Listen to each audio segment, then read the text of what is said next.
We're going to be talking about the battle of Gog and Magog as we read along here in Ezekiel. I pray that everything that we share here today would be a great blessing to you. Increase your knowledge of the Scriptures, your knowledge of the things of heaven, your relationship with God, and your knowledge of the truth. Amen, amen, amen. All right, folks. Yeah, so we are live right now on Twitch. We're live on YouTube, Facebook, BitChute. We are live on Rumble as well. I do have access to the YouTube live chat. So if you guys on the other platforms, if you put anything in the live chat, I may not be able to see it unless you go over to YouTube and look me up over there, Christopher Enoch at YouTube, and you should see that I'm live right now, especially if you're watching live and not a replay of it. So, all right. All right then. Yes, Valley of Dry Bones. We're going to read through this. We're going to talk about some of the manuscript variations of it, and we're going to look at the different interpretations of the Valley of Dry Bones. And so, yeah. In the live chat, we have Calamentos says, Shalom to all. Shalom, Calamentos. Welcome and blessings multiplied to you and yours. Hope everything is awesome there. All right, folks. Okay, so we're going to start with Ezekiel chapter 37. And we're going to read right from the very top. And that is starting at verse 1. And we're going to be getting into some of the manuscript variations later on. This particular chapter doesn't have a whole lot of variations to it, but the next chapter actually has a fair amount of manuscript variations. Let's get into this. This is Ezekiel chapter 37 and verse 1. It says, Yahweh's hand was on me, and he brought me out in Yahweh's spirit, and set me down in the middle of the valley, and it was full of bones. He caused me to pass by them all around, and behold, there were very many in the open valley, and behold, they were very dry. Okay. He said to me, Son of man, can these bones live? I answered, Lord Yahweh, you know. Again he said to me, prophesy over these bones and tell them, you dry bones, hear Yahweh's word. The Lord Yahweh says to these bones, behold, I will cause breath to enter into you, and you will live. I will lay sinews on you, and will bring up flesh on you, and cover you with skin, and put breath in you, and you will live. And then you will know that I am Yahweh. So we get this again quite often, where it says, then you will know that I am Yahweh. Like this is the purpose of all this, is to know that God is Yahweh. Verse 7, so I prophesied as I was commanded. As I prophesied, there was a noise, and behold, there was an earthquake. Then the bones came together, bone to its bone. I saw, and behold, there were sinews on them, and flesh came up, and skin covered them above, but there was no breath in them. Then he said to me, prophesy to the wind, prophesy, son of man, and tell the wind, the Lord Yahweh says, come from the four winds, breath, and breathe on these slain, that they may live. So I prophesied as he commanded me, and the breath came into them, and they lived, and stood up on their feet, an exceedingly great army. Verse 11, then he said to me, Son of man, these bones are the whole house of Israel. Behold, they say, our bones are dried up, and our hope is lost. We are completely cut off.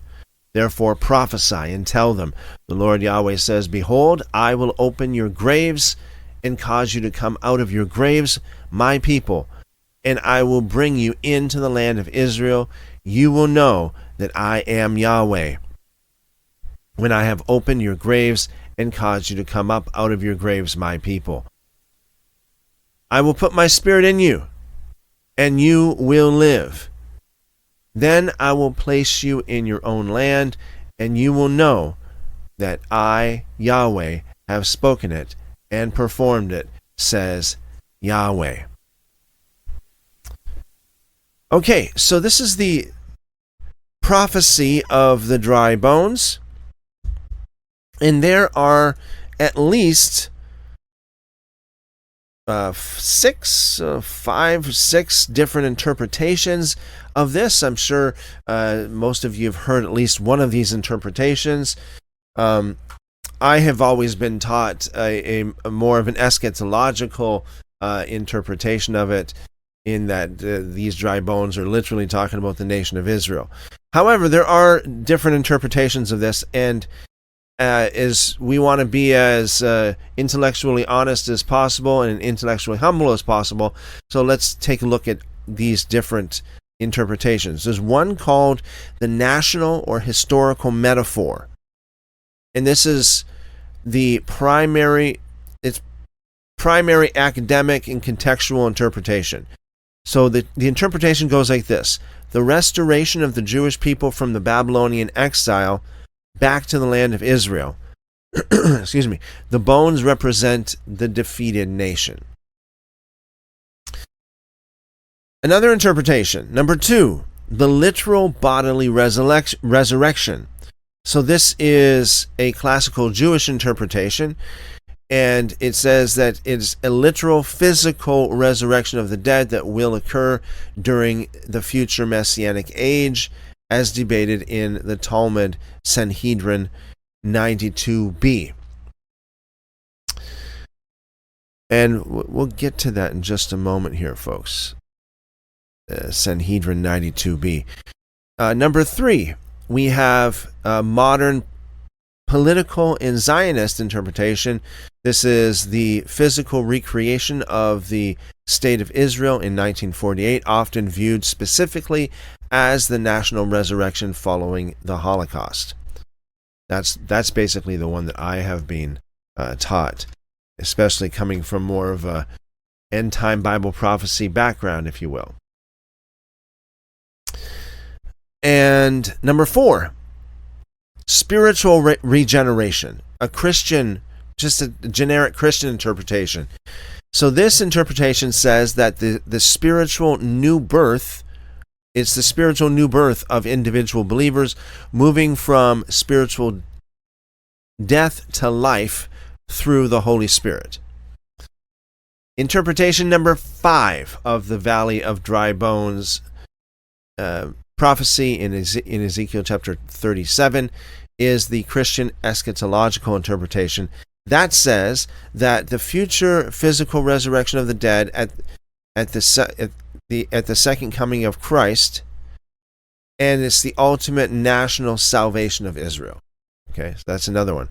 Finally, and this is, I'm not saying everything, it's limited to 6, but there's 6 main interpretations of this. Number 6, literal motif. And this is also called the historical-critical interpretation of it.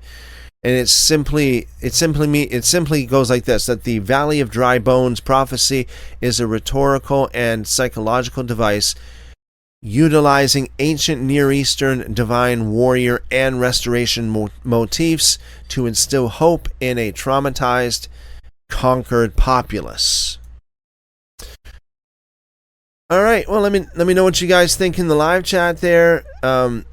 What have you been taught about the interpretation of the Valley of the prophecy of the dry bones, prophecy of Ezekiel chapter 37?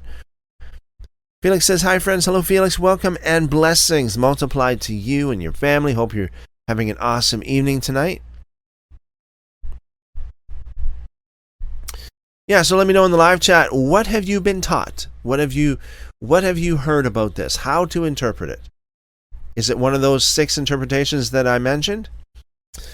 Sanhedrin 92b. I said we would go over there. So let's just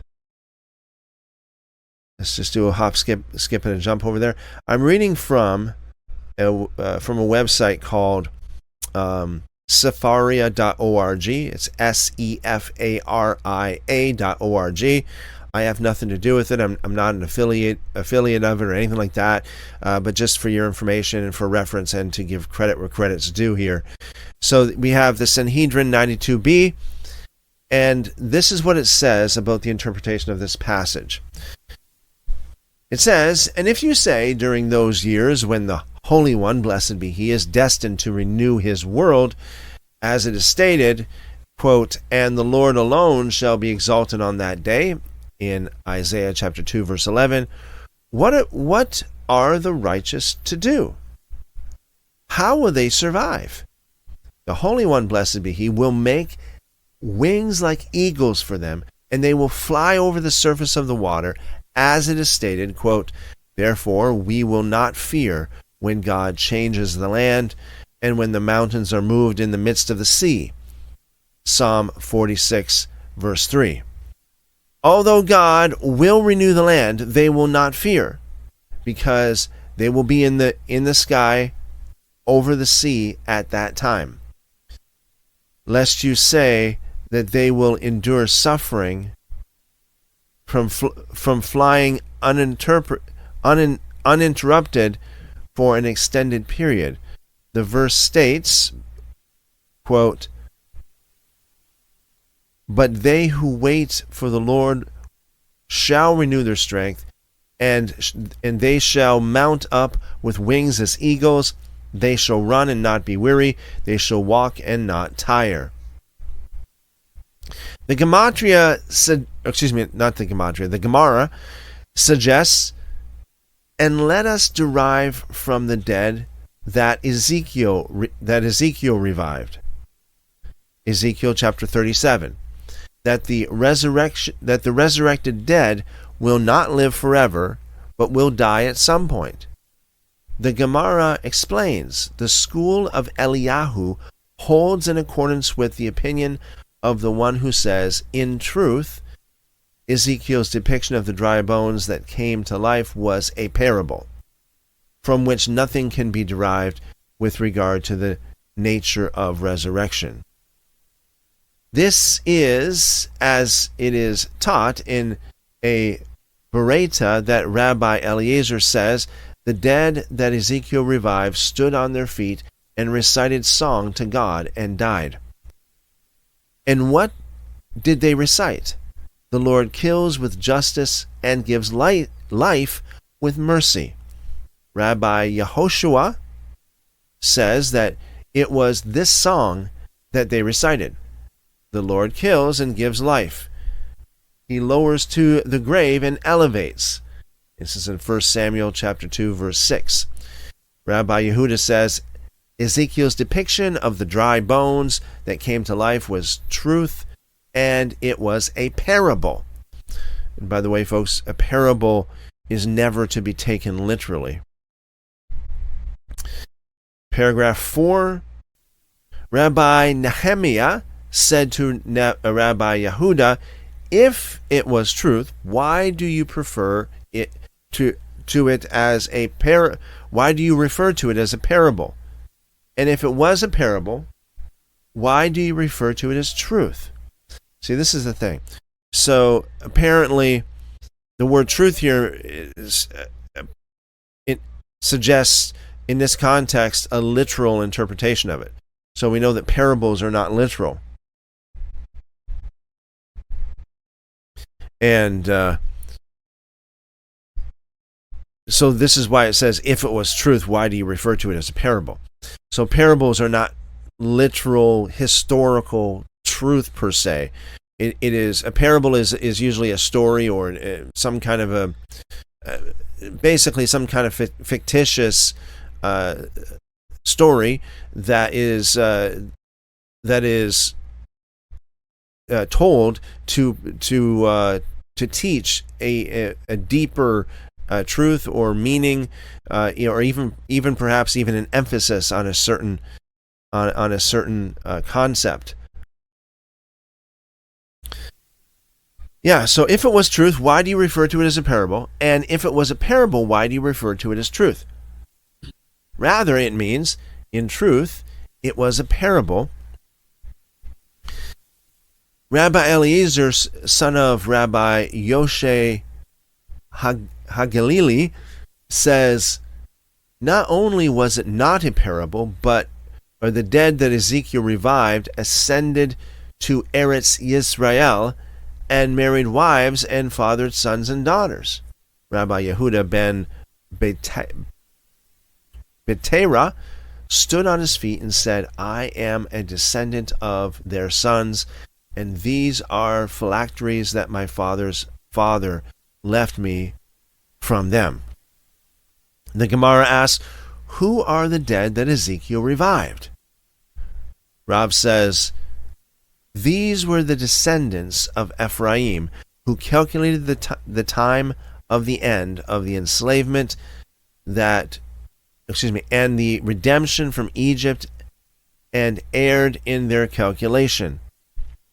They left before the appointed time and were killed, as it is stated, quote, and the sons of Ephraim, Shutela and Bered, his son, and Tahath, his son, and Eliada, his son, and Tahath,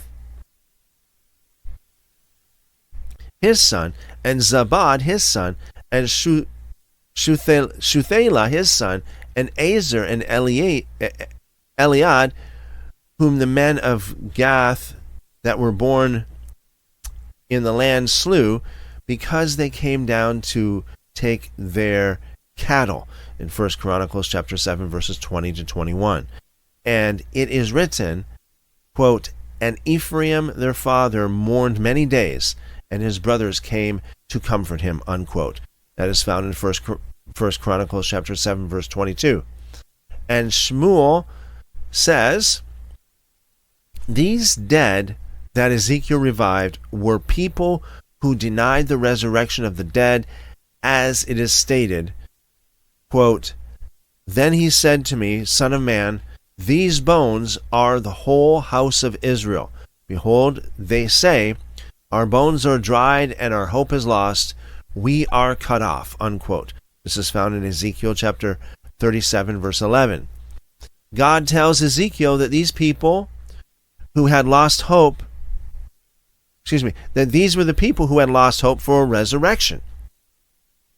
Rabbi Yirmeiah bar Abba says, these were people in whom there was not even the moist residue of the mitzvah, as it is stated, quote, the dry bones hear the word of the Lord, unquote. Ezekiel chapter 37, verse 4.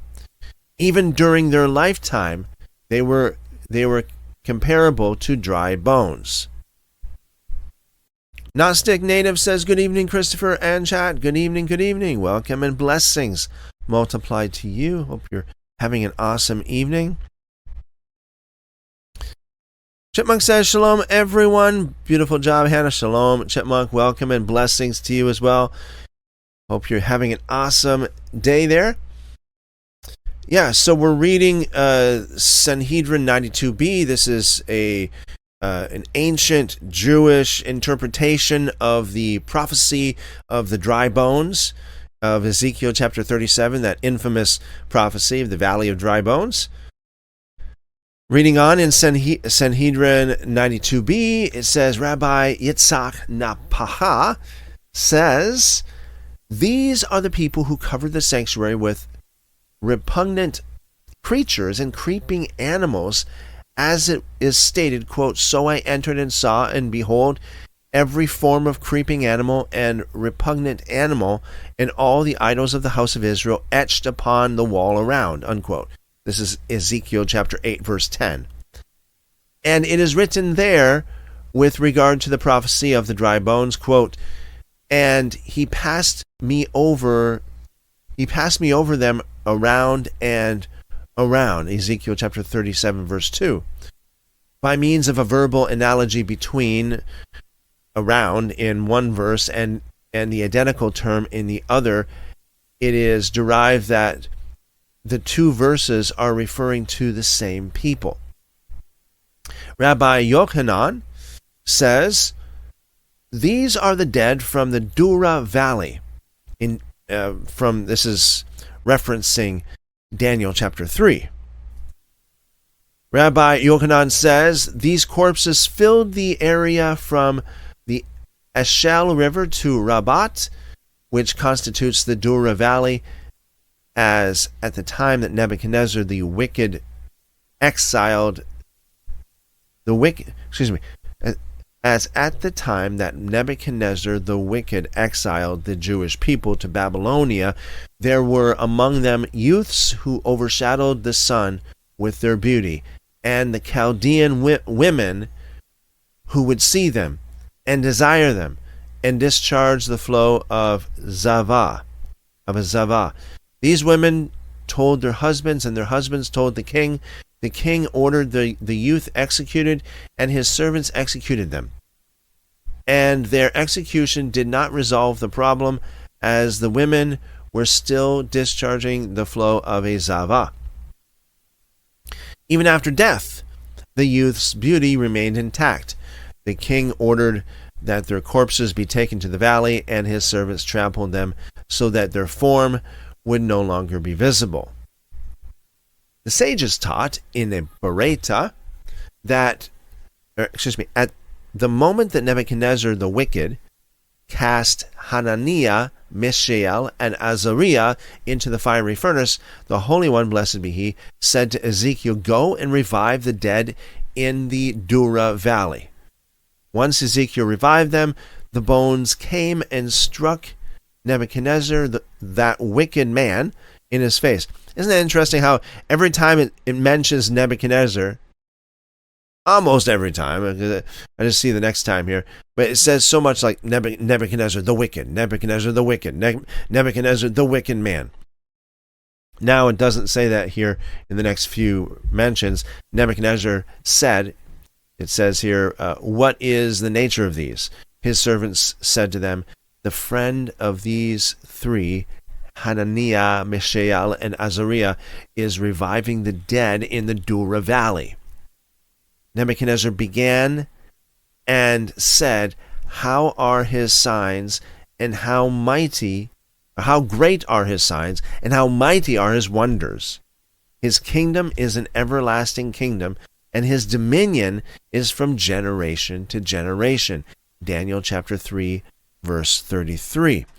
So I'm going to continue to read here, but here's a question to ponder.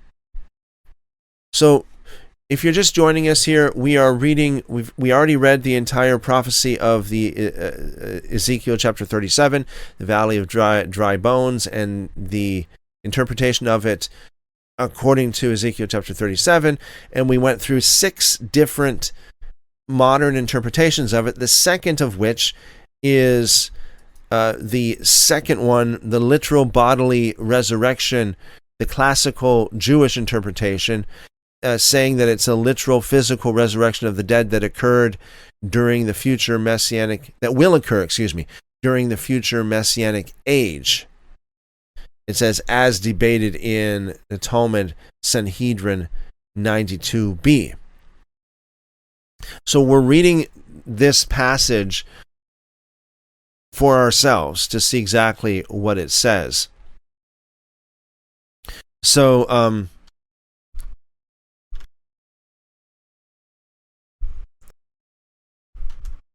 it seems to me like the Jews take things more literally than I think that they can miss a lot of things when they take it too literally. You know what I mean? For example, taking the prophecies of the Mashiach too literally, they would say definitely that Yeshua of Nazareth did not fulfill that, because he didn't bring peace, he didn't bring back the exiles, all that kind of stuff. He didn't sit on the throne of David. He didn't become king. All that kind of stuff. All those arguments. And that's if you take it literally. But if you take it figuratively or spiritually, one could argue that Yeshua did fulfill that. Let me explain. So he brought in the exiles, spiritually speaking. He went out as a shepherd, finding the lost sheep and bringing them back into the fold, back into the kingdom. So the spiritual exiles back into the spiritual kingdom. He did bring peace. Okay, the Prince of Peace, as he's commonly called in Christian circles. He is a king, a spiritual king that is greater than any earthly king could ever be. Because being a spiritual king, as he said, my kingdom is not of this world, according to the Gospel of John, being a spiritual king, that means that it's not limited to just the earth. If you want to look into the future, and if you want to look at... will the earth ever come to an end? What do you guys think in the live chat? Will the earth ever, do you think that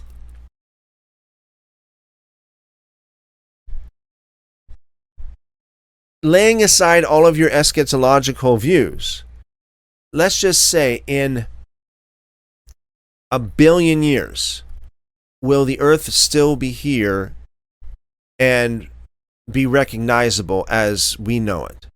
Some Christians would argue, some Bible students would argue that, it says that the earth will pass away. It says in the scriptures that the earth will come to an end. Scientifically speaking, they say the earth will be basically swallowed up by the sun. So, if that's the case, if Yeshua, if his kingdom is an earthly kingdom, then that means his kingdom is not forever. But if his kingdom is a spiritual kingdom, and if it transcends the earth, if you look at it, again, scientifically speaking and cosmologically speaking, according to all of the instruments that we have now, which really is nothing compared to the entire universe, but the earth is so incredibly small compared to the known universe, and they're still finding more and more and more and more and more and more and more. Some scientists even say that the universe is even limitless, or it goes on forever. There's no end to it. There's absolutely no end to it. It's just it's an infinite universe, as some scientists would speculate. If that's the case, the earth is really it's less than a drop in the ocean. It's so incredibly small. It's infinitesimally small. It's so small we can't even think about how small it is. We can't even fathom how small it actually is. And if it's true that Yeshua's or the Mashiach's reign, any Messiah would be first of all global, encompass the entire earth, and limited to the earth, in the sense that the kingdom is not outside of this earth, but only within the earth, geopolitical kingdom, then how small is that? Incredibly small. Gnostic Native says, I don't know about how long, but hundreds or thousands. Yes. Yeah, all right. Well, thank you, Gnostic Native. Clifton says, blessings, Christopher. Time flies. It's 26. Now, before you know it, it will be 33. And perhaps 2033 will be exactly 2,000 years. Well, welcome and blessings multiplied to you and your family, Cliff. Good to see you.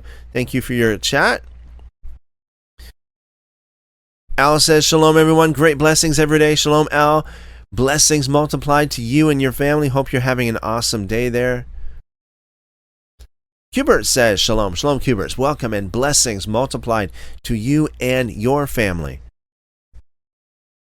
Eric says it's going to cook the earth. Well, that's what scientists say. Yes. Thank you, Eric.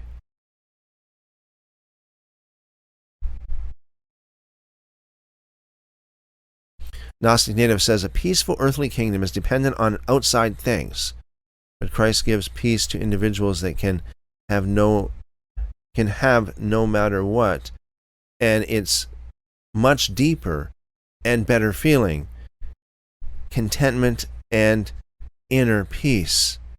It's far bigger than earthly kingdom peacefulness. Absolutely, absolutely. Thank you, Gnostic Native. 100%. This is why,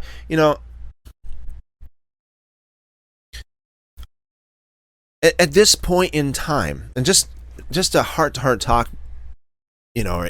between me and you guys. At this point in time,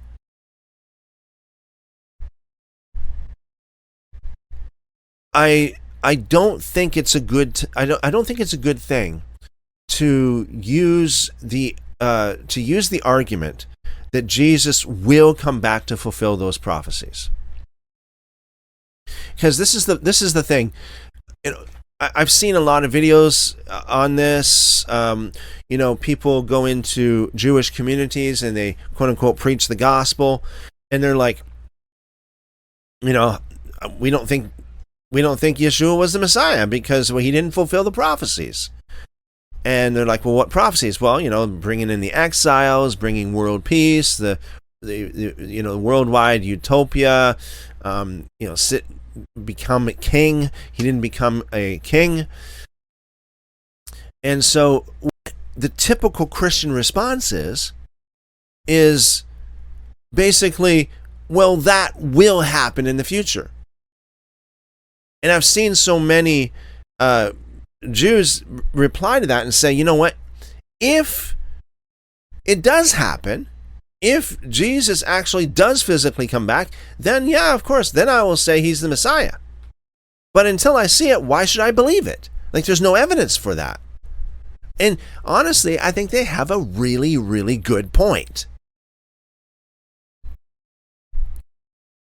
If it's true that what the book of Revelation says, that the author of the book of Revelation said this will happen shortly. This will happen, the time is at hand. And he wrote that to the first century audience. So anyway, if all that stuff did happen already, that the term coming of the Lord is not a literal term. It's not talking about a literal bodily coming. And we talk about this often as we read through the scriptures, where we see this over and over and over again, where it says the coming of the Lord, the coming of the Lord. And we just read this earlier in the book of Ezekiel. The coming of the Lord is one thing. Clouds is another thing. These are figures of speech. These are euphemisms, or these are symbols that simply mean judgment. That's all. So the coming of the Lord, there were many comings of the Lord. When Adam and Eve, and that whole thing, again, I don't necessarily believe that's literal either, but even in a figurative sense, when Adam and Eve got judged, that was the coming of the Lord. The Lord came to Adam and Eve. The Tower of Babel, the Lord came and confused their language. That was the coming of the Lord. The flood of Noah, Sodom and Gomorrah, very clear there in Genesis chapter 18, where God says, I'm hearing all of these prayers. The outcry against this city is so great. I'm going to go down to see whether or not what I hear is true. If not, I will know. That's what it says in Genesis chapter 20, or chapter 18, excuse me. I'm thinking Genesis chapter 18, verse 20. So that's a coming of the Lord. He literally said, I'm going to go. I'm going to come down and see.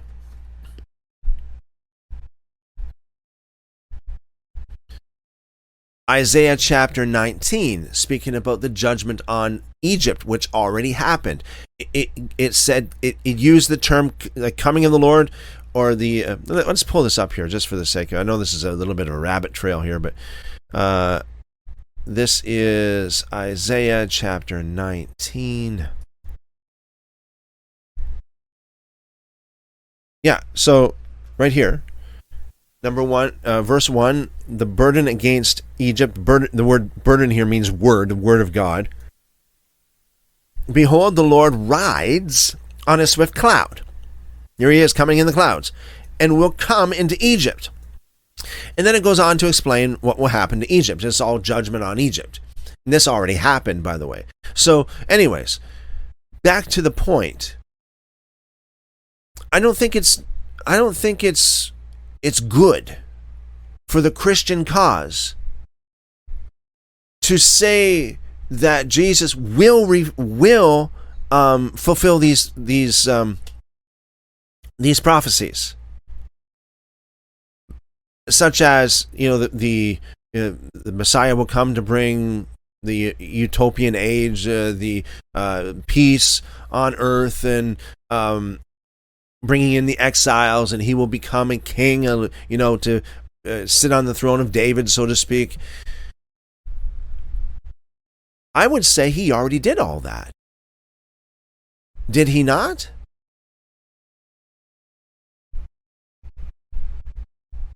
I would say he already did all that. He already came as a Prince of Peace, if you will. He already brought in the exiles, as I explained earlier, the lost ones he brought home. He's seeking the lost sheep, so to speak. Spiritually speaking, bringing them into the kingdom. He's already king. But his kingdom is not of this world, and never will be of this world. This world is, at the very least, very super incredibly infinitesimally small.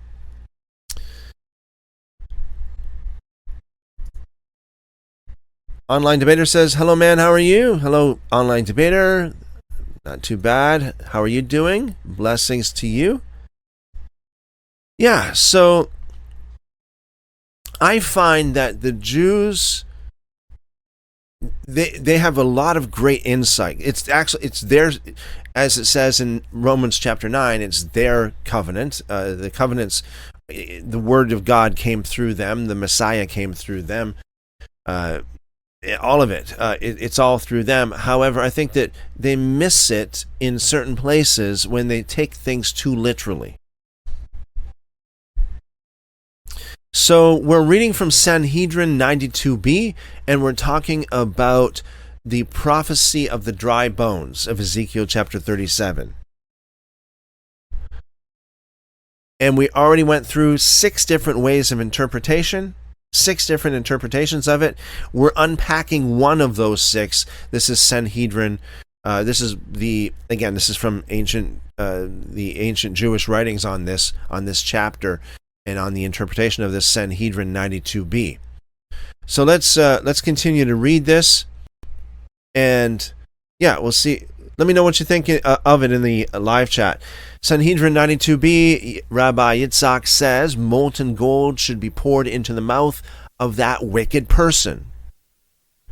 You might say, what wicked person? Well, we're talking about Nebuchadnezzar here.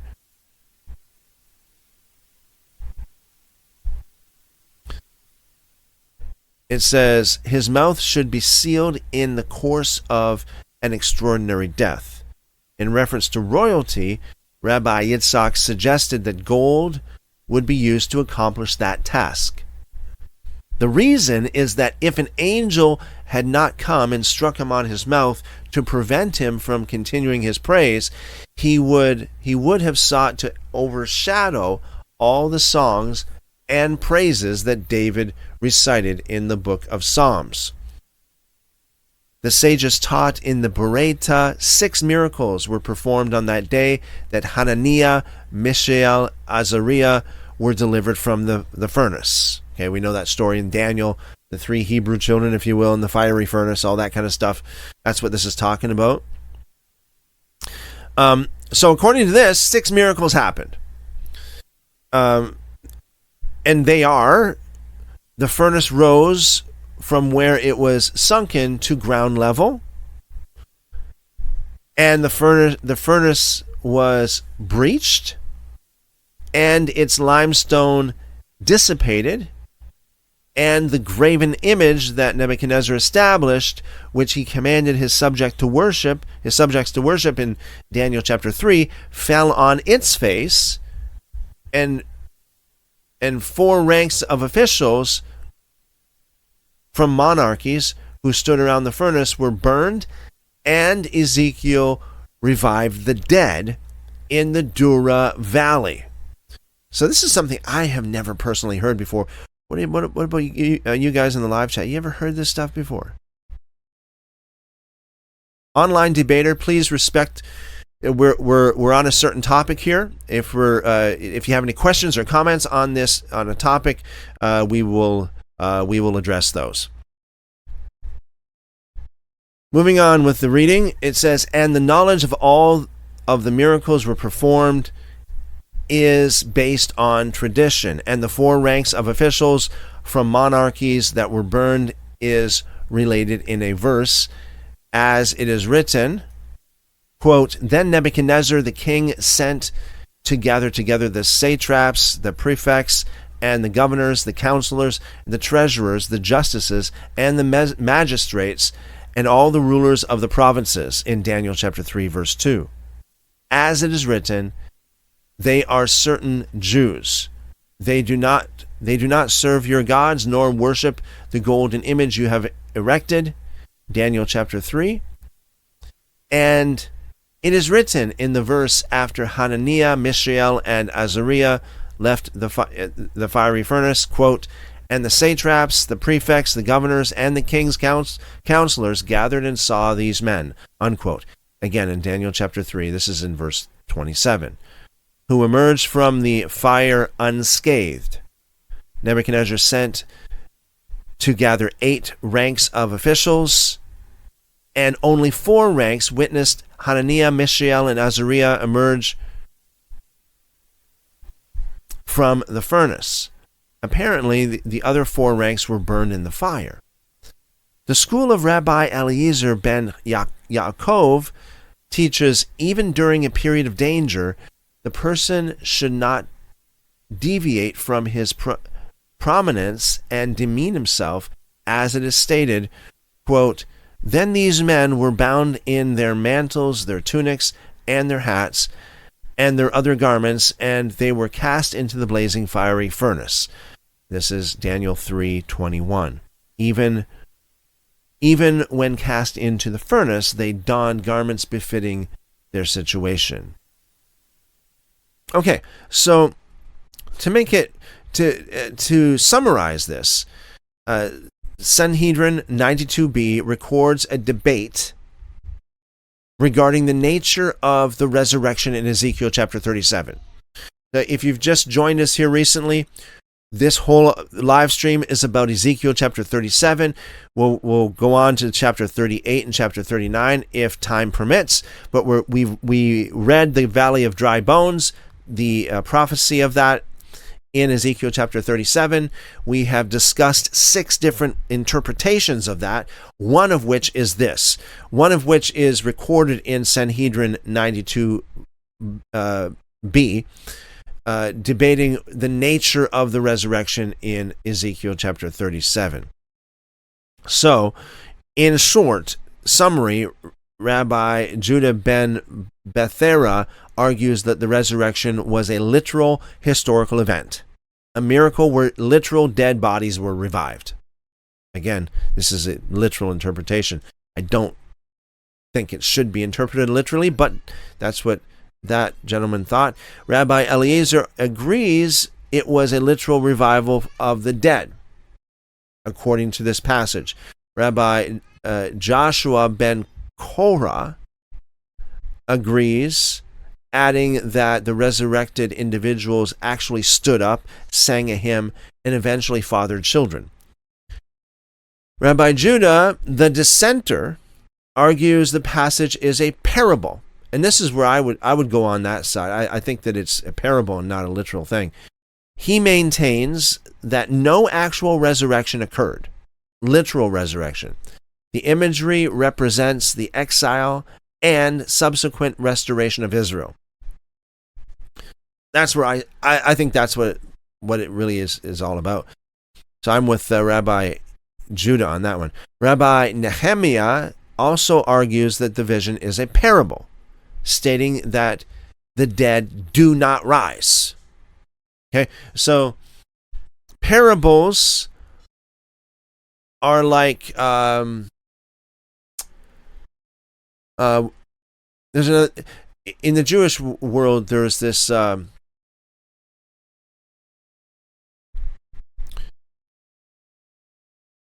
do you call it when a word just slipped my mind here. There's a word.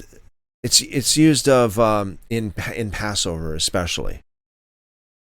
Haggadah. That's it. So a parable is like a Haggadah, and a Haggadah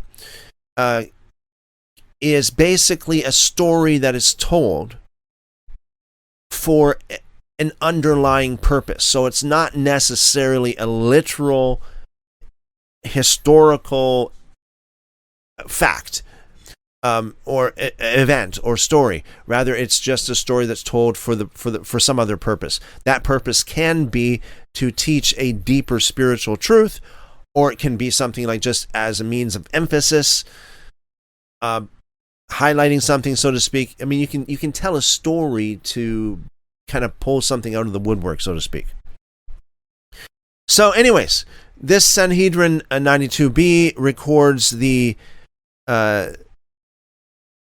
whole debate on Ezekiel chapter 37 between the literal and the figurative interpretations, and then record the dissenting voices, the figurative interpretations, to establish that while the literalist view became the dominant tradition for eschatology, the metaphorical interpretation has a formal place within rabbinic discourse. Online Debater says, by the way, I respect you and love you, man. You are nice and humble. Thank you very much, Online Debater. I appreciate that.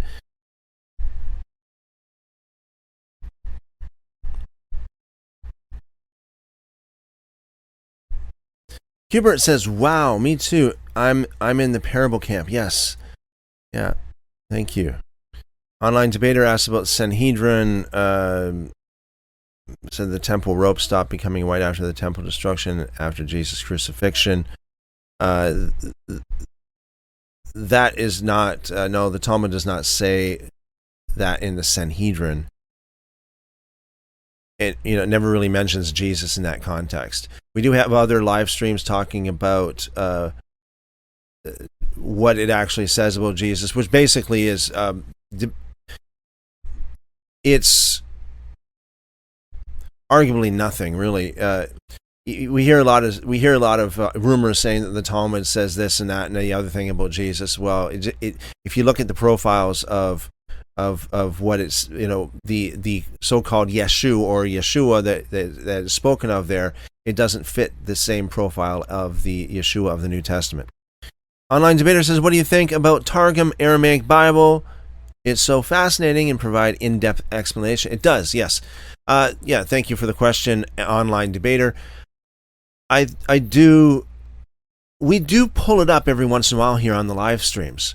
There was a point in time when we read from it almost every day here, and yeah, I do agree. It's a very fascinating and very interesting piece of literature for sure. Thank you. It's really good. Yeah, it's something that I would recommend studying for sure. Okay. So let's move on in our readings in Ezekiel chapter 37. Any other questions, especially in regards to Ezekiel chapter 37, the Valley of Dry Bones?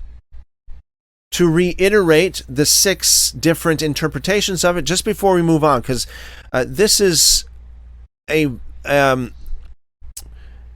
very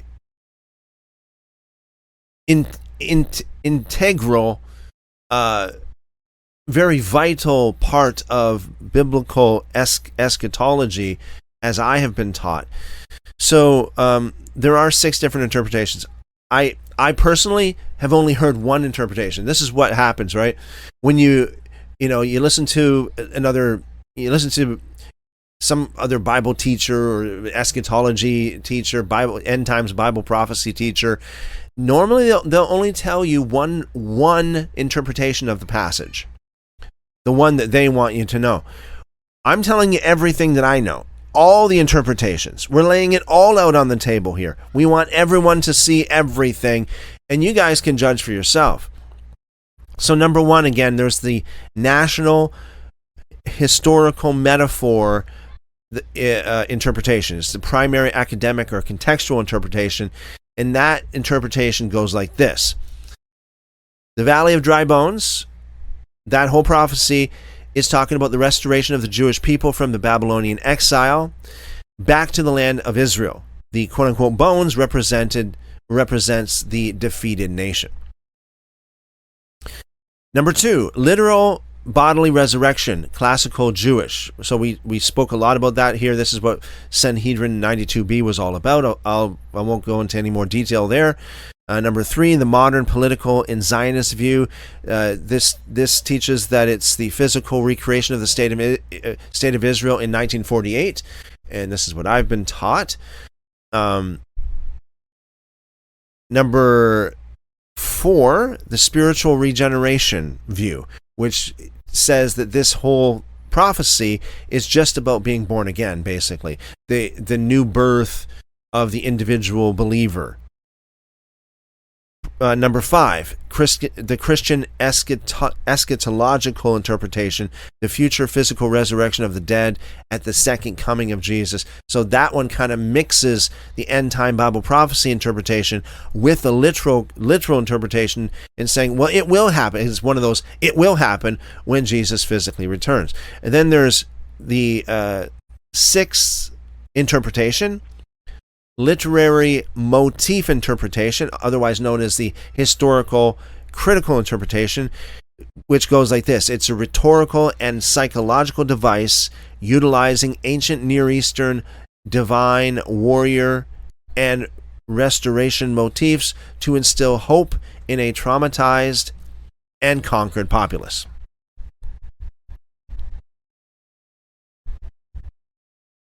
Okay. Let's move on. And by the way, folks, if you know of anybody, maybe a friend of yours or a neighbor or a coworker, it's someone that you think that would be interested in joining, watching, send them a link, post a link to this live stream on your social media feeds, or send them a text message, whatever you got to do. We're gonna read through a little bit more here in Ezekiel chapter 37, and Lord willing, we'll get into Ezekiel chapter 38. There are some meaningful manuscript variations as well that we're going to get into, which is also pertinent to every lover of Scripture. If you are a Bible student and you are not familiar with all of the manuscript variations and what that actually means and its implications to you, then make sure you stick around, because we're going to be talking about all that stuff as we always do. And by the way, make sure you subscribe and follow. Ezekiel chapter 37, verse 15. Yahweh's word came again to me, saying, "You, son of man, take one stick." So this is typical. We get this all the way through the book of Ezekiel. Yahweh's word, or as the King James would say, the Lord's word came to me, saying, "Son of man." So he's always addressed as the Son of Man. "Son of man, take one stick and write on it, quote, for Judah and for the children of Israel, his companions, unquote. Then take another stick and write on it for Joseph, the stick of Ephraim, and for all the house of Israel, his companions, unquote. Then join them for yourself to one another into one stick. that they may become one in your hand. When the children of your people speak to you, saying, won't you show us what you mean by these? Tell them, the Lord Yahweh says, behold, I will take the stick of Joseph, which is in the hand of Ephraim, and the tribes of Israel, his companions, and I will put them with it, with the stick of Judah, and make them one stick, and they will be one in my hand. The sticks on which you will write will be in your hand before their eyes. Say to them, the Lord Yahweh says, behold, I will take the children of Israel from among the nations where they have gone, and will gather them on every side, and bring them into their own land. I will make them one nation in the land on the mountains of Israel. One king will be king to them all. They will no longer be two nations. They won't be divided into two kingdoms anymore at all. They won't defile themselves anymore with their idols, nor will their detestable things, nor will any of their transgressions, but I will save them out of all their dwelling places in which they have sinned, and will cleanse them. So they will be my people, and I will be their God. So a couple things here, folks. Notice, we see this fairly often in the prophets as well. The prophecy is acted out. There's like something in the literal material world that is used to symbolize what's going on in the spiritual world. So this is amazing. It's like, baptism in typical Christian evangelical circles as well, is like that. Baptism is a literal material thing that symbolizes something else.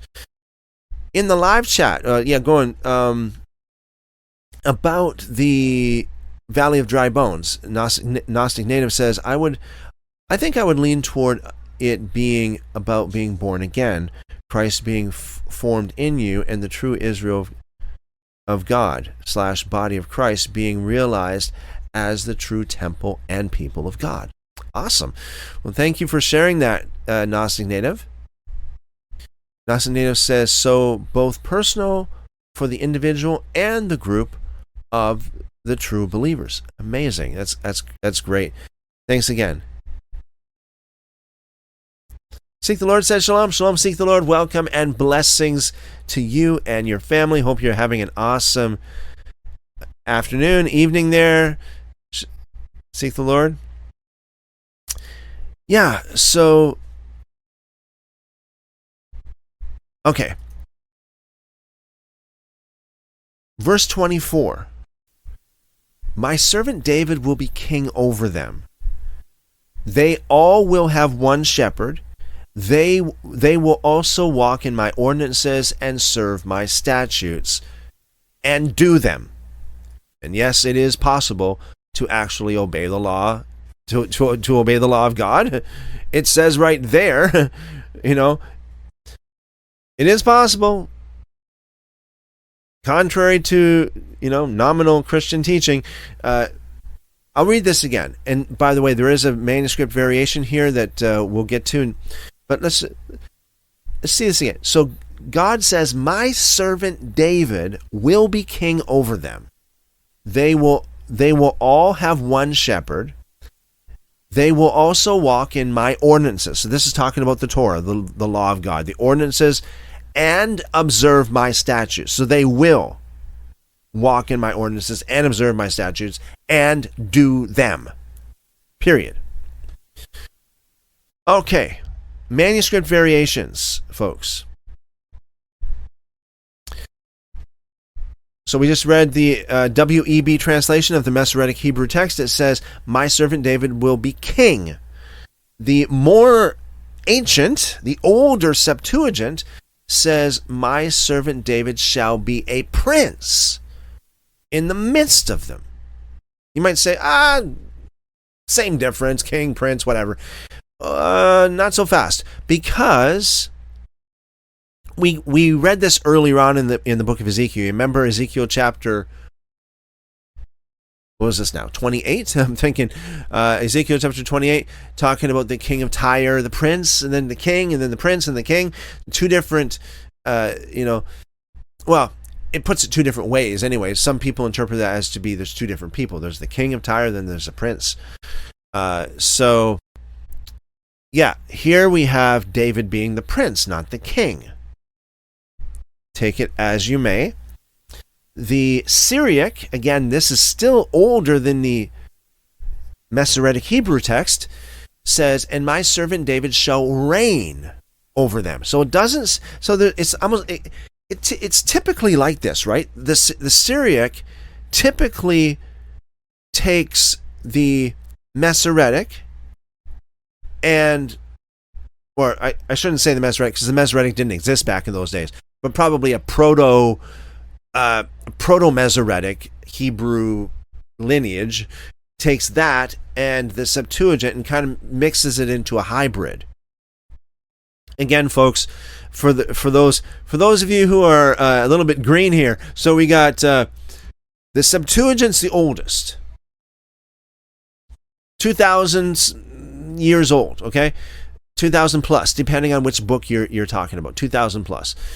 Years old. The Syriac is almost 2,000 years, about 1,800, 1,700 years old. The Latin, 4th century. Okay, so it's old, but not as old as the Syriac, and the Syriac is not as old as the Septuagint. The Masoretic Hebrew text is the youngest. And a lot of people call this the original Hebrew. Yeah, so it's the youngest. So the Masoretic Hebrew text is what most English Bibles is based on. At least the Old Testament is, okay? Ezekiel especially is based upon that. Most English Bibles use the Masoretic Hebrew, which was finalized around the 10th century. Wow, it's not that old. So, yeah, so we got the Septuagint saying David is a prince, shall be a prince. Syriac says David just shall reign. So it kind of a little bit ambiguous there. It doesn't say king or prince. Latin Vulgate says that David shall be king. Now the significance of these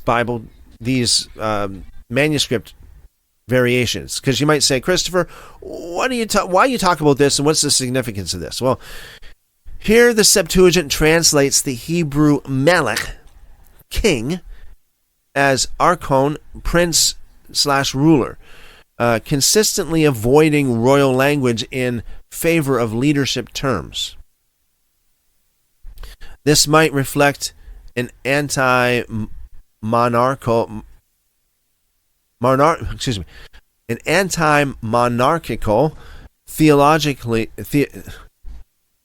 theological tendency in the Hellenistic Alexandrian stream, whereas the Masoretic, Syriac, and Vulgate preserve the monarchical title. Okay.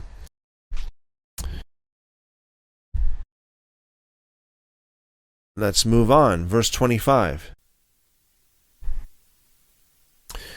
25. They will dwell in the land that I have given to Jacob, my servant, in which your fathers lived. They will dwell therein, they and their children and their children's children forever.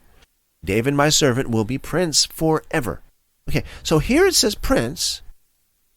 Up here it says king. See so in verse 24 in the Masoretic text it says king. In verse 25 it says prince. Just out of curiosity, what about the Septuagint? Let's have a look here. So the Septuagint says prince in 24, and it says prince in 25. So it's consistent like that. The Syriac, the Peshitta, says, where are we here? Verse 24. So it just says, David my servant shall reign in verse 24, but verse 25, See, it doesn't say prince here. It doesn't say king either. It just says, and David my servant shall be their leader for eternity. All right. Well, there you have it. Yeah, so it's consistent in the other texts, but not in the Masoretic text. Verse 26. Moreover, I will make a covenant of peace with them. It will be an everlasting covenant with them. I will place them, multiply them, and will set my sanctuary among them forevermore. See, no, okay. So, what do you think in the live chat? Do you think that this is literal or figurative? Because well, you know what? Maybe I should ask this instead. What does my sanctuary mean? Does that mean the literal physical temple, or does that mean God's dwelling amongst His people? Like He tabernacles among us, if you will. And do you think this has been fulfilled or not? I tend to lean towards the more of the figurative interpretation of this, like he lives among His people. His presence is with His people. Verse 27, my tent also will be with them. I will be their God, and they will be my people. The nations will know that I am Yahweh, who sanctifies Israel, when my sanctuary is among them forevermore. So I think that this is literal because, and I'm not just saying this just because I feel like, but I think I don't think it's literal. I think it's figurative because, again, I don't think that anything earthly can last forever. I don't think anything earthly can last forever. I think that this is talking about the real, true presence of God. He'll live with us, so to speak. I'll be with you, almost like how it says in Matthew, Matthew 28, behold, I'm with you till the end of the age. I'm with you forever, kind of thing. I will never leave you nor forsake you, kind of thing. Ezekiel chapter 38. Yahweh's word came to me saying, Son of man. Again, here we go. It's like a song. It's like the whole book of Ezekiel is like a song. It just keeps on. It's like this drum beat. It's like this riff that's always being played. Yahweh's word came to me saying, Son of man. Yahweh's word came to me saying, Son of man. Yahweh's word came to me saying, Son of man. It says this all the way through the book of Ezekiel. Set your face toward Gog or Gog of the land of Magog or Magog, the prince of Rosh, Meshach, and Tubal, and prophesy against him, and say, the Lord Yahweh says, behold, I'm against you, Gog, prince of Rosh, Meshach, and Tubal. I will turn you around and put hooks into your jaws. I will bring you out with all your army, horses and horsemen, all of them clothed in full armor, a great company with buckler and shield, all of them handling swords, Persia, Cush, and Put with them, all of them with shield and helmet, Gomer and all his hordes, the house of Togarmah in the uttermost parts of the north and all his hordes, even many peoples with you. Okay, so it goes on to talk, talking about this whole thing. I'm going to interject this here. I have always been taught that this is yet to come, and it's part of the eschatological battle of Armageddon, basically. Or some people interpret it as part of Armageddon, some people interpret it as a different war, yet it is yet to come.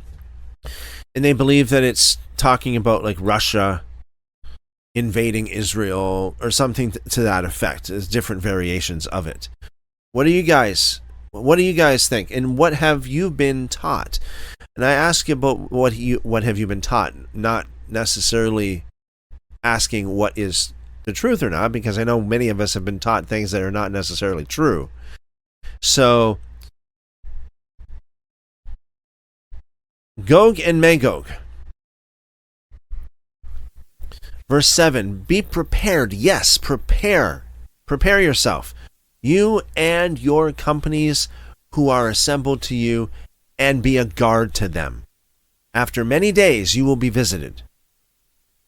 In the latter years you will come into the land that is brought back from the sword, that is gathered out of many peoples on the mountains of Israel, which have been a continual waste, but it is brought out of the peoples, and they will dwell securely, all of them. You will ascend. You will come like a storm. You will be like a cloud to cover the land, you and all your hordes and many peoples with you. So here's a question. Before we answer the question, okay, no, I got two questions. Number one is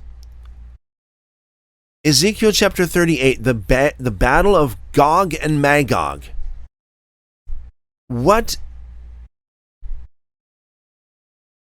is this? What are the different interpretations of this?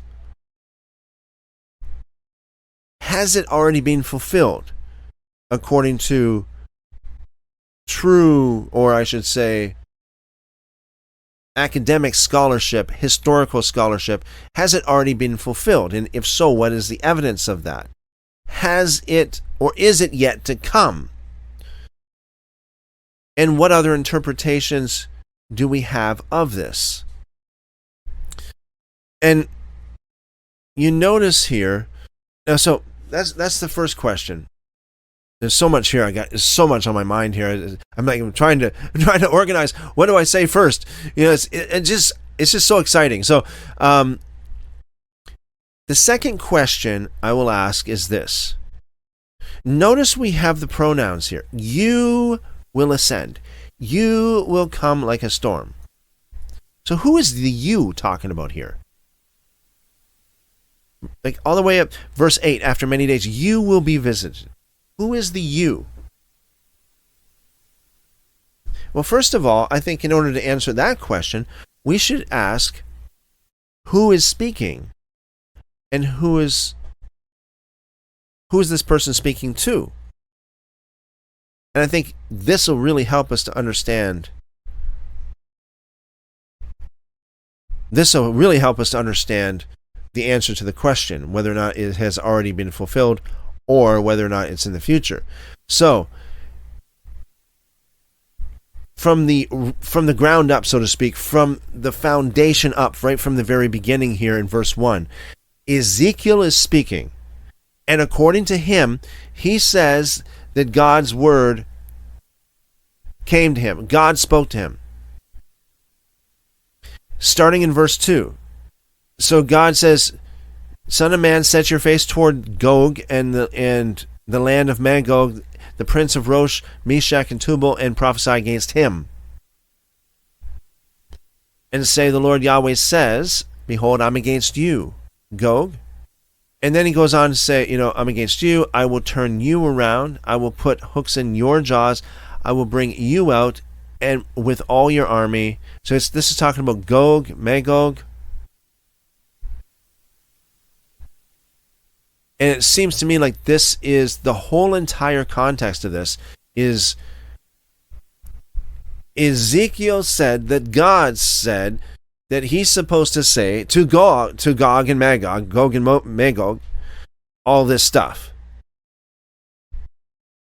So then we have to ascertain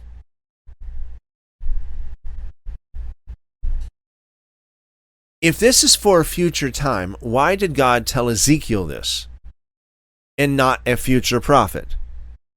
If this is for a future time, why did God tell Ezekiel and not Moses? or Isaiah or anybody else for that matter? Why did he tell only Ezekiel? It seems to me more times than not, when we read the prophets, when God speaks to a certain prophet, in this case Ezekiel, it's God chose that particular prophet because God had a word for that prophet, or at least for his contemporaries, so that prophet can go out immediately and share the word to his world or to someone else in his generation. Otherwise, why would God say this stuff and not keep it until later? So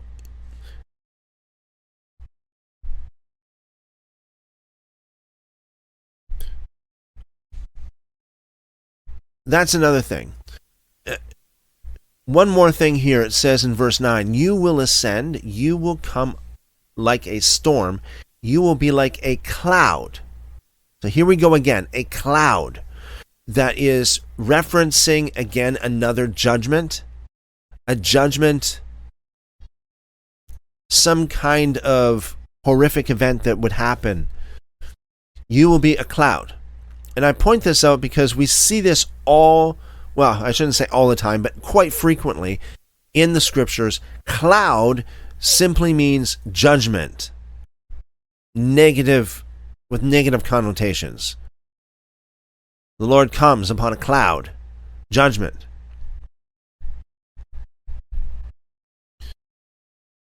You will be like a cloud to cover the land, you and all your hordes and many peoples with you.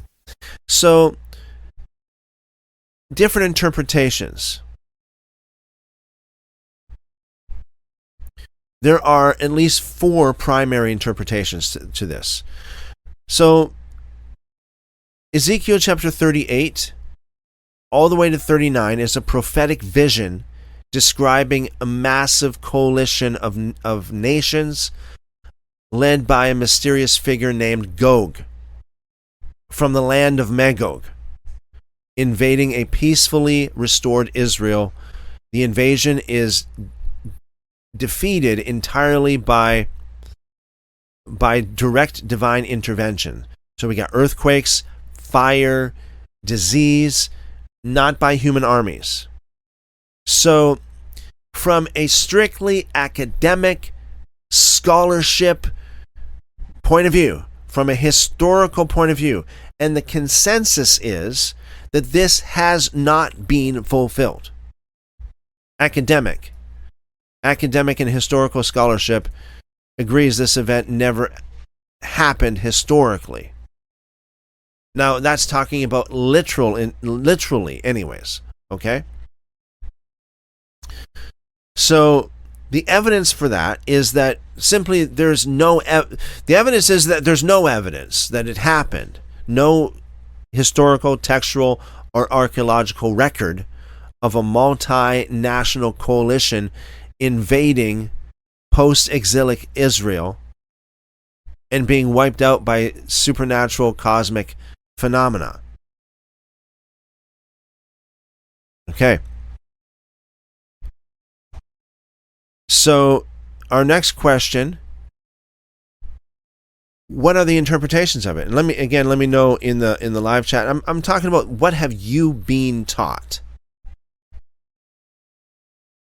Not necessarily what you currently believe, but rather what have you been taught?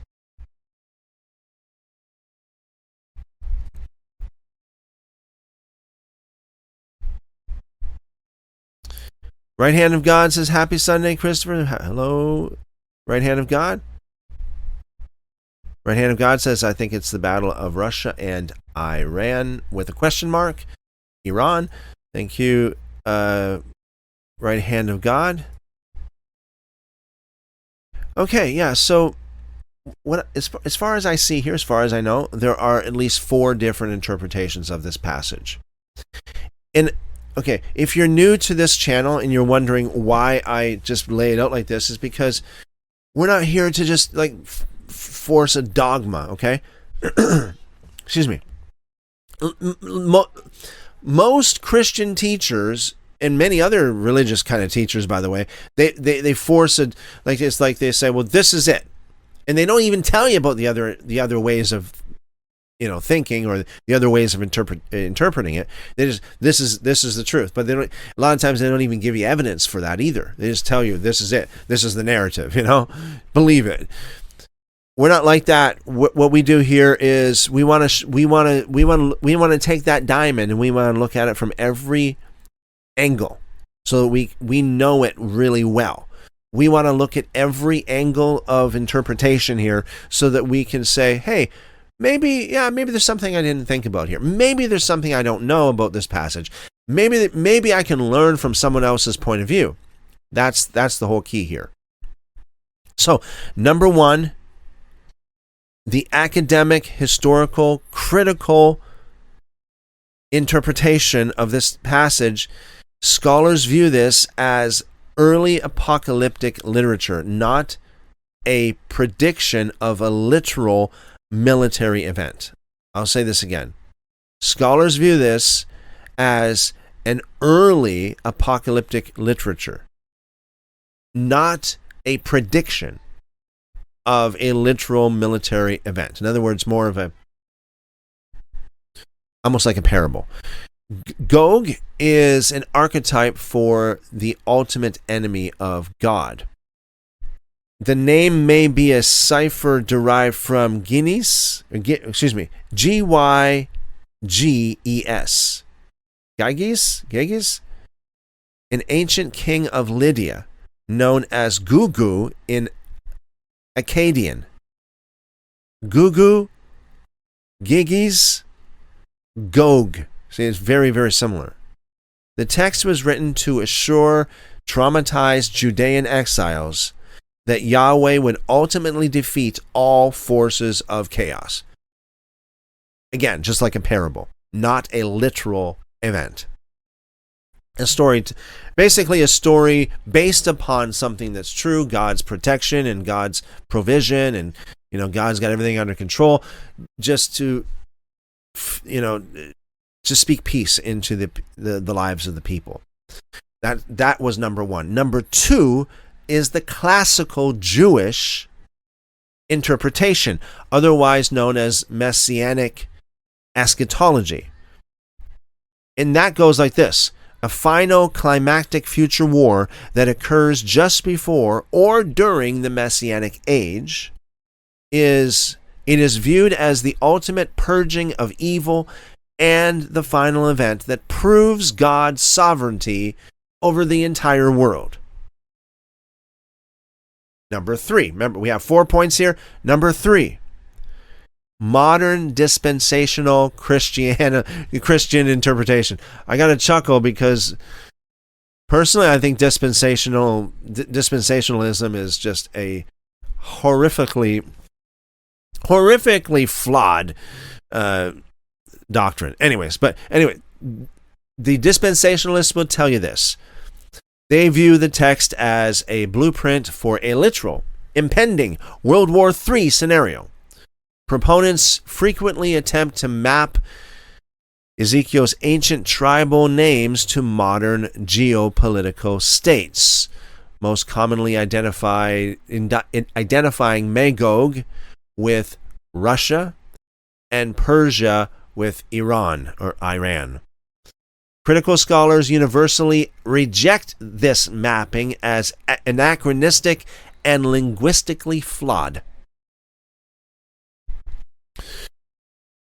Number four. The fourth and final one that I know about, anyway, that I have here. Again, let me know if there's anything different that you guys have been taught. Let me know in the live chat or in the comment section afterwards. Number four, the allegorical or spiritual interpretation. And this is also known as, interestingly enough, this is also known as the historic Christian interpretation. popularized by Augustine and reflected in Revelation chapter 20. This is what they say. Gog and Magog represent the totality of worldly opposition to the church throughout history, climaxing in a final spiritual defeat at the end of time. Okay.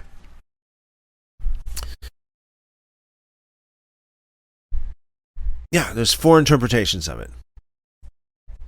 Gnostic Native says, I agree with you, Chris. I spent about 10 years attending an ultra-dispensationalist church. All right. Well, okay. I can just imagine. Okay, so you came from there, and now you're here. That's awesome. That's great. Well, you know what? I used to attend a dispensationalist church as well. I wouldn't say I spent 10 years there, though, but yeah, I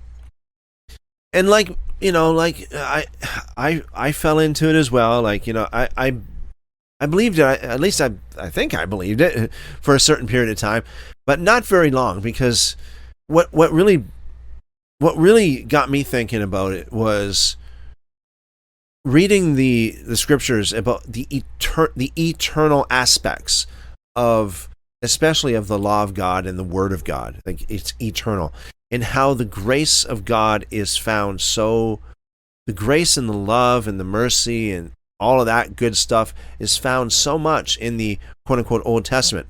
Let me give you an example. Psalms. The praises that they sang to God in the quote-unquote Old Testament is even, I mean, you could argue that it's even more praising the grace and the love and the mercy of God more than what we read in the New Testament, so to speak. Like, for he is good and his love endures forever. For he is good and his mercy endures forever. Over and over and over again. Also, the aspect of the law still being in effect, and that Yeshua still taught the law, not only in the Gospels, but also the implications of the law were still there, and no idolatry and no immorality and repentance, all that stuff from the law is even found later on, even to the in the book of Revelation, chapter 2 and chapter 3, the message of Yeshua to the churches. And so I started thinking about that. I'm thinking, wait a second. So we got a lot of mercy and love and eternal aspects in the so-called Old Testament, and then we have the law in the quote-unquote New Testament. So what's up with this whole thing about the age of the law and the age of grace and all this kind of? It's like, I just had to say, no, that can't be. That can't be right. Thank you, Gnostic Native. I appreciate that. So, before we get too far here, the manuscript variations that we have so far, way back to verse 2, Ezekiel chapter 28, verse 2. Son of man, set your face toward Gog and the land of Magog, the prince of Rosh. In the Septuagint, it says Ros, R-H-O-S. The Syriac doesn't say Rosh at all. It doesn't say Rosh or Rosh or anything like that at all. The Syriac says, Son of man, set your face against Gog and against the land of Magog, the ruler and the head of Meshach and of Tubal, and prophesy upon him and say, I like that. Because, I personally I think that names should be translated a little bit more than transliterated, because you read about it in the scriptures, you look at all the names, and each name is not just a word that you pronounce. It has deep meaning. So to translate it, a lot of times gives it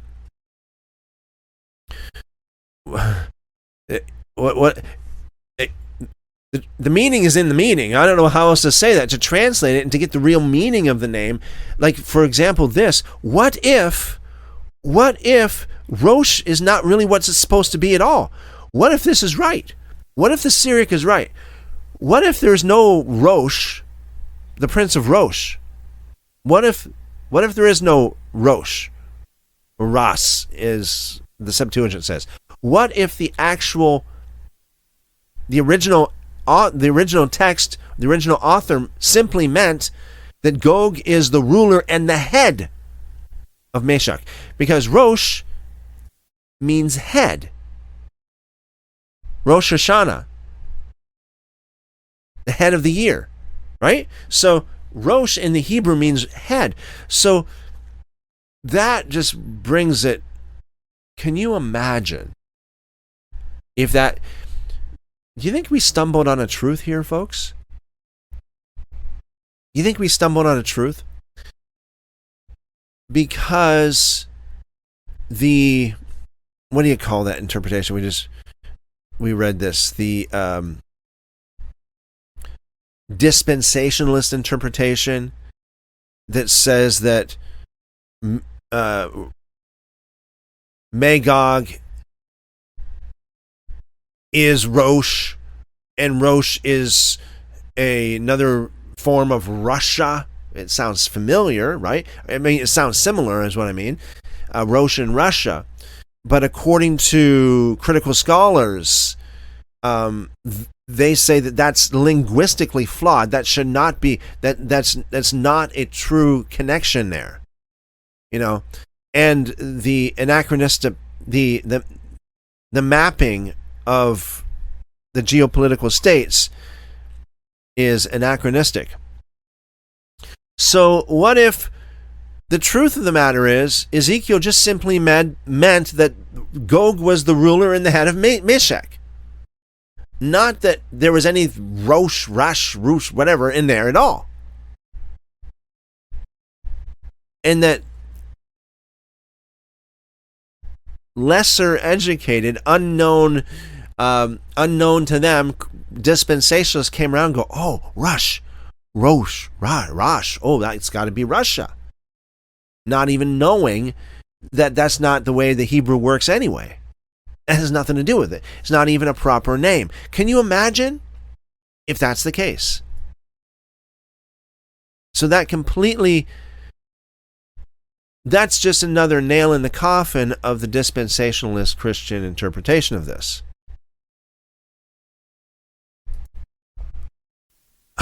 Look at this, folks. Even Jerome, believe it or not, even good old Jerome, Roman Catholic. So Roman Catholic, well, I shouldn't say Roman Catholic Jerome, but Roman Catholics love Jerome anyway. But look at this. Even Jerome didn't put Rosh or Rush or whatever in there. He said the chief prince of Meshach. So he translated Rosh instead of transliterating Rosh, making it sound like a place. Wow. That is amazing, folks. That is absolutely amazing. How awesome is that? How many people have been taught that this Rosh is just an ancient word for, like some kind of etymological ancient name for Russia, when it's simply just a Hebrew word that means head or chief of this, chief of Meshach, head of Meshach.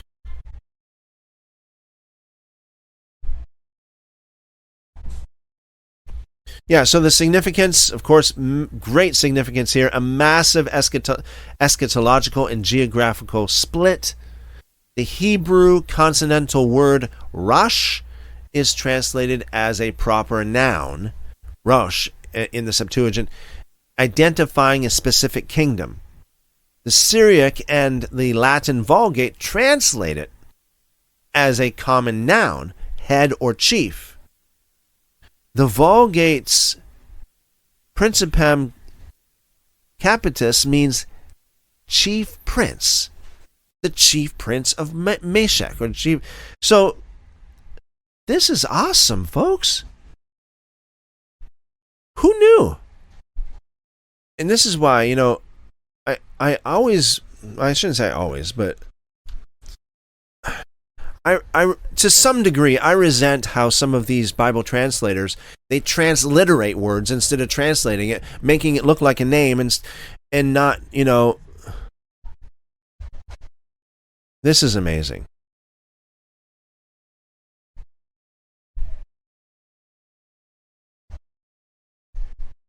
Let's look in the Hebrew. I'm going to pull up the Hebrew. Chipmunk says, Rosh is one of those words most can't agree on the meaning. I always heard it was Russia, but then would ask how did they come to that conclusion? Yeah, within the text, I think that the problem lies, Chipmunk, with the people who take it as the transliterated word instead of the translated word. So the word Rosh in the Hebrew is a common Hebrew word that is used. It's the meaning of it's quite clear. Let's go into the Hebrew here. And thank you for sharing that, Chipmunk. I know that there's a lot of people out there that they would argue on that Rosh versus Rosh, whatever the meaning is. So here it is in Ezekiel chapter 38, verse 2, the interlinear Hebrew. So let's go down to where it says Rosh. Okay, right here. Strong's Hebrew 72:18. Let's dig into this. What does this say?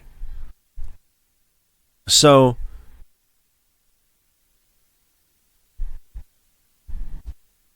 interesting etymology here. It says from an unused root apparently meaning to shake.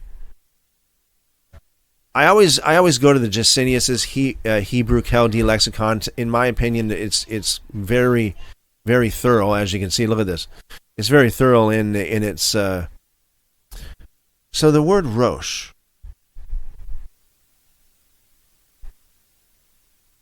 Okay, so it's used in this one proper name, meaning the height in the south, the head of the south.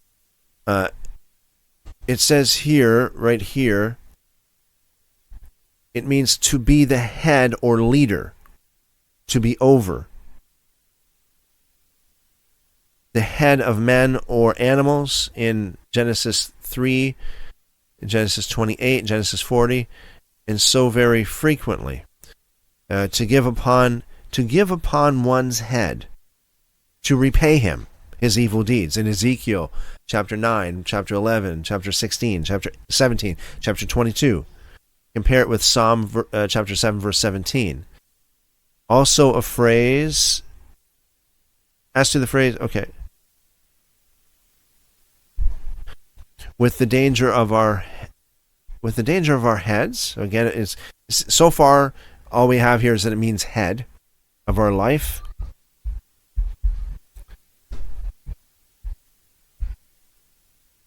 The head of a man. Figuratively, head is used wherever. Number 2, whatever is highest and supreme. So that's the second one. So the first one is head. The second meaning highest and supreme. The prince of the people. 1 Samuel 15. Isaiah 7. Or simply head or prince. Chief of a family. Exodus 6. Verses 14 and 25. Numbers chapter 7. Chapter 32. Chapter 36. High priest. So that's used in high priest. Rosh. 2 Chronicles 19. 2 Chronicles 24. Chief city, Rosh city, in Joshua 11. Isaiah 7, verse 8. The highest place, the high place, or the highest place. Job 29, verse 25. I sat the highest, the Rosh, right here it says. I sat the highest in the first place. Lamentations 1:5. Her adversaries, they hold the first place. So first, head, chief, prince. This is what it means. They triumph. Okay. The head or summit of a mountain, in Genesis chapter 8. Of a tower, Genesis chapter 11. That'd be the Tower of Babel. Rosh, the head of the tower. The Rosh of the tower. So I don't think that would mean the Russia of the tower, right? I don't think any of this stuff would mean Russia.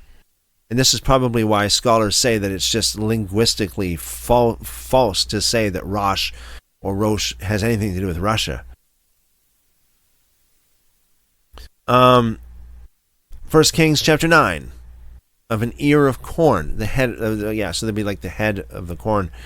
Job 24:24, the headstone or the cornerstone. Chief joy in Psalm 137. Most excellent spices, that'd be the head spices. Ezekiel 27:22. Chipmunk says head of a country, king, authority. Yes, that's what it means literally. Yes, thank you, Chipmunk. Yeah. Number 3, it can also mean the sum or amount. The whole number, that which is the highest. Metaphorically, the sum of words, a multitude, host, band, especially of soldiers. Number 4, what is the first and foremost, the beginning, commencement.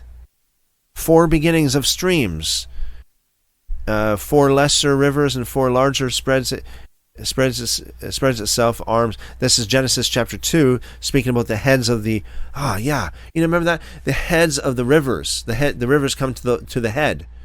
So the rivers come to a head. This is one of the reasons why I don't think that the Garden of Eden is literal, because there's nowhere on earth that those rivers actually come to a head. But it would be that Hebrew word Rosh. So, and I don't think that they come to Russia either. So I think it's talking about coming to a head. The beginning. Number 5, the 5th definition of this word. It's used, so used once for distinction's sake. It's also the name of a poisonous plant, growing quickly and luxuriantly, of bitter taste. Lamentation 3:5, on this account frequently connected with wormwood.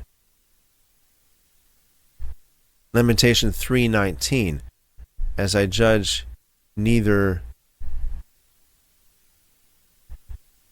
Okay. The poppy, so called from its heads. The juice of poppies, opium. And it could be figuratively a poison of any kind because of that. Isn't that amazing?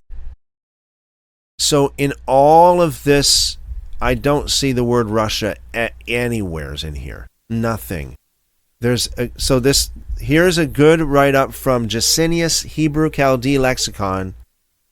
As you can see, I didn't read everything here, but I'm scrolling through it. If you're listening to the live stream or the video afterwards, you can pause and read it for yourself if you want.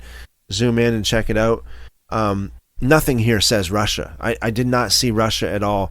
So it seems like the scholars are right that interpreting this word in Ezekiel chapter 38 as Russia is just false.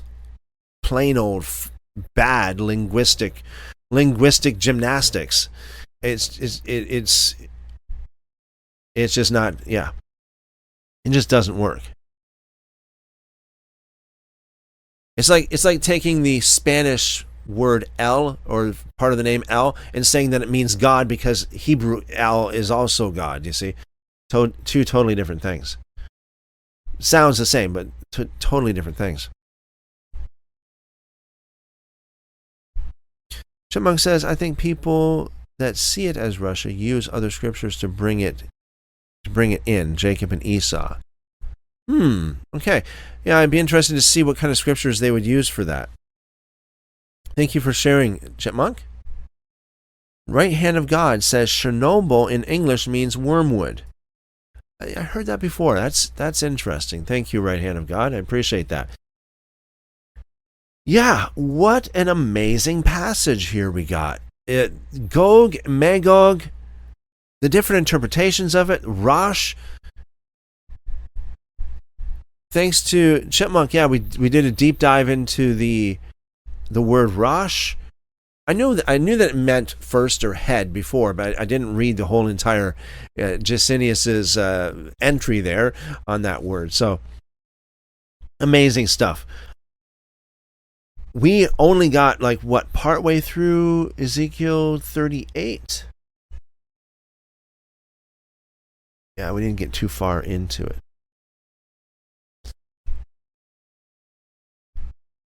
So, all right, what we're going to do, because this is such an extensive chapter and in such a lengthy topic, we're going to save the rest till tomorrow. Okay? We'll come back tomorrow, the same time, same place, 7:30 p.m. Eastern. That's 7:30 p.m. New York time, and we will pick up where we left off here in the middle of Gog. And we'll talk about this a little bit more. Really amazing stuff. Thanks, guys, in the live chat. You guys are awesome.